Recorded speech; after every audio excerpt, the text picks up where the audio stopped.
गौतम बुद्धा अमृतवाणी इन हिंदी। महात्मा गौतम बुद्ध को बौद्ध धर्म का संस्थापक कहा जाता है। उन्होंने वर्षों बोध गया के बोधि वृक्ष के नीचे बैठकर तपस्या की और इसके बाद उन्हें दिव्य ज्ञान की प्राप्ति हुई।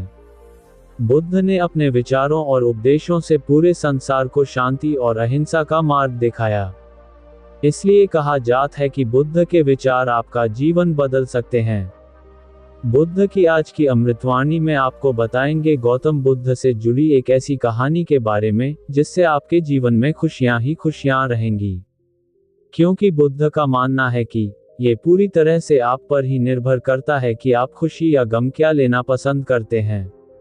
आप क्या लेना पसंद करेंगे, उदासी या मुस्कान? एक बार बुद्ध एक गांव से गुजर रहे थे, लेकिन उस गांव में लोगों के बीच गौतम बुद्ध को लेकर गलत धारणा थी, जिस कारण वो बुद्ध को अपना दुश्मन मानते थे। जब उस गांव में बुद्ध आए तो गांव वाले उन्हें बहुत भला बुरा कहने लगे और बदुआएं देने लगे। लेकिन इसके बावजूद भी बुद्ध गांव वालों की बात शांति से और मुस्कुराकर चुपचाप सुनते रहे। गांव वालों ने देखा कि उनकी बातों का बुद्ध पर कोई असर नहीं हो रहा है और वे विनम्रता से उनकी बातें सुन रहे हैं। गांव वाले जब बोलते बोलते थक गए तो आखिर में बुद्ध ने कहा कि यदि आप सभी की बातें समाप्त हो गई हो तो मैं अब प्रस्थान करूं। बुद्ध की बात सुनकर गांव वाले हैरान रह गए।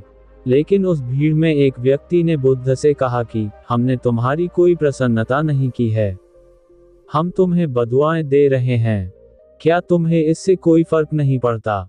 बुद्ध मुस्कुराते हुए बोले, जाओ, मैं आपकी गालियां या बद्दुओं को लेता ही नहीं। आपके द्वारा दी गई गालियों से भला मेरा क्या होगा? जब तक कि मैं आपकी गालियों को स्वीकार ही नहीं करता इसका कोई परिणाम ही नहीं होगा। जानते हैं, कुछ दिन पहले एक व्यक्ति ने मुझे बहुत सारे उपहार दिए, लेकिन मैंने उसे लेने से मना कर दिया।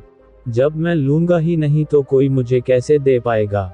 बुद्ध ने पूछा, बताइए, अगर मैंने उपहार नहीं लिया तो उपहार देने वाले व्यक्ति ने क्या किया होगा? भीड़ में से किसी ने कहा, व्यक्ति ने अपने उपहार को अपने पास रख लिया होगा।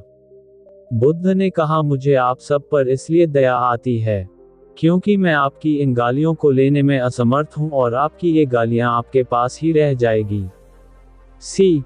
भगवान गौतम बुद्ध के जीवन से जुड़ी इस कहानी से यह सीख मिलती है कि हम अक्सर अपने दुखों का कारण दूसरों को समझते हैं, लेकिन असल में ये हम पर ही निर्भर करता है कि हम वास्तव में क्या लेना चाहते हैं, खुशी या गम, उदासी या मुस्कान।